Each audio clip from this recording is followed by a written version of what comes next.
The first level of organization that we're going to be looking at is the group level. What we're looking at for groups is 4 to 10-ish people.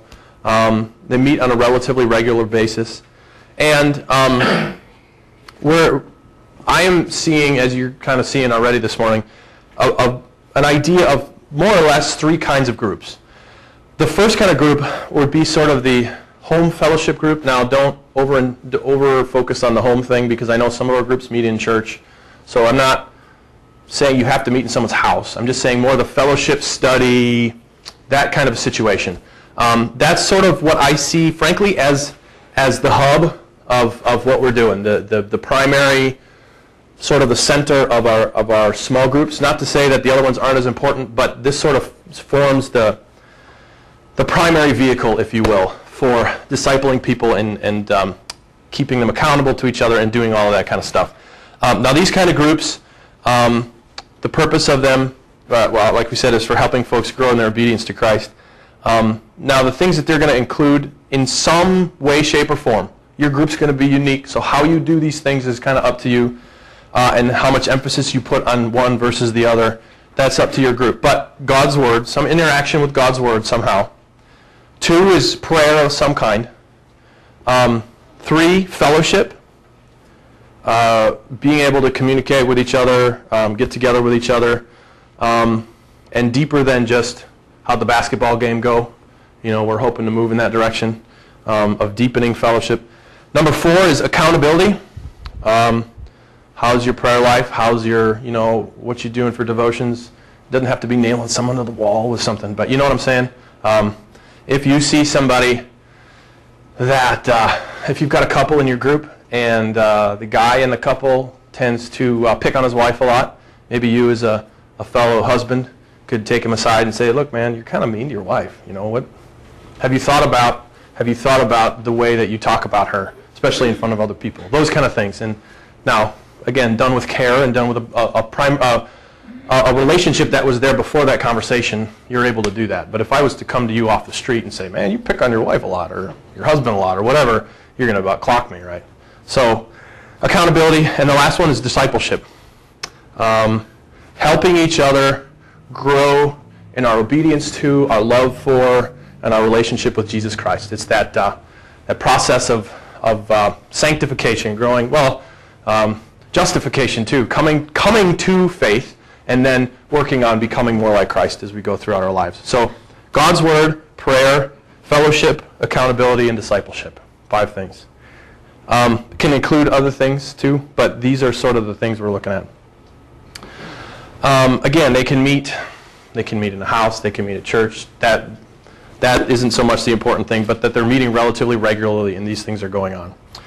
The second kind of groups are affinity groups, like we talked about. The guys that go golfing together, or the ladies that go golfing together. The softball team, folks who love knitting, the skydiving team, I don't know, whatever. If you've got a group of folks that really love doing X, Y, Z, and you've got a way to do that together, go ahead and do it together. Now, I think a couple of things can kind of go on in these groups. First of all, like we talked about before, they're a great vehicle. They're a great place to take somebody who has no church connection and bring them in with church people, but not have the pressure of a Bible study or a time of worship or something like that. Worship is another one I should have had on the list for the stuff before. If you do singing or whatever else, you can do that in a home study too. That's good stuff. Anyway, back to affinity groups. So it's a great gateway to bring somebody into church-related things and get them involved in church people's lives. But also, it's a great place for sort of a lighter form of the things that we talked about just a minute ago. Interaction with God's Word, prayer, fellowship, accountability, and discipleship. You can do those kind of things honestly, sports are a great place to see people's nature. When there's a bad call on the softball diamond, you get to know right away how people react to things. You get to know folks when they get mad. And sports are a great place to see people getting mad. So that's an opportunity, softball team for example, that's an opportunity to say, you know, what do you think about the fact that you just decked the umpire? You know, how does that turn the other cheek? I don't know, you know, but that's an exaggeration. But you know what I'm saying. As you see things, as you see people interacting, it's a great way to help disciple them, to bring accountability to the group, to bring God's word into a conversation. You know, we just heard in the sermon on Sunday that da-da-da-da-da. Or have you heard about somebody once said, "Blessed are the poor in spirit," or something like that. You know, to bring it, if you're talking about an unchurched person, what do you think about that comment, or something like that? Bring things like that in a lighter way. You're not getting heavy, nitty-gritty study, that kind of thing, but you do have the opportunity to bring those things in. And like we said, they can involve hobbies, sports, interests, all different sort of things. So those are affinity groups. Not less important than the home study fellowship kind of groups, but I think the goal in this is to really get people. If I could pick one of these to do and I wasn't able to do any of the other ones, I would prefer to stick with home studies, because it gives us the opportunity to talk, to, like I said, get into God's Word, to pray together, those kind of things. Whereas if we just picked affinity groups, we can play a lot of softball, but we're not able to get into the kind of depth that we can in a home study group. So the goal is to try and move people, if they're not already you're not trying to get them into your group, but get them into a group so that they have a connection there.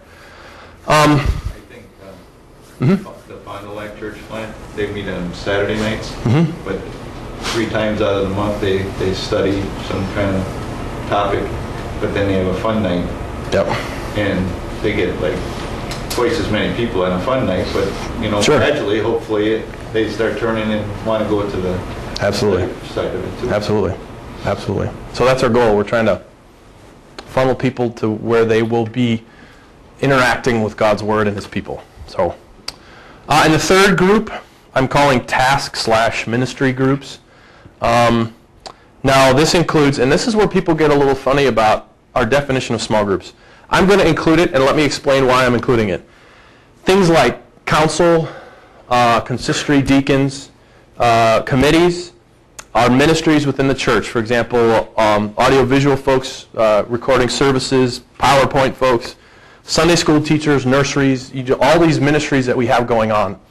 And we have ministries going on outside the church. So if you get a group of folks going to Safe Harbor, for example, that can be a ministry-related small group as well. Now, here's why I bring this up. I am not looking to... The purpose for these would be equipping saints for ministry and evangelizing those who are interested in the church. This is a great vehicle. If you have even, I would say you do sound, and you have a friend who's an unbeliever. He loves doing sound, is really good at it, but isn't connected with the church, isn't really interested in church. You can say to him, "Hey man, what are you doing Sunday morning? We got our Sunday evening. You can come to church and you want to run the soundboard with me," or something like that. Or get them involved on the team, the sound team, and put them on the schedule for recording stuff. If they're going to stick to it and they're going to do the job well, I mean, we still want to do the task well, but it's a great opportunity to get them plugged into something.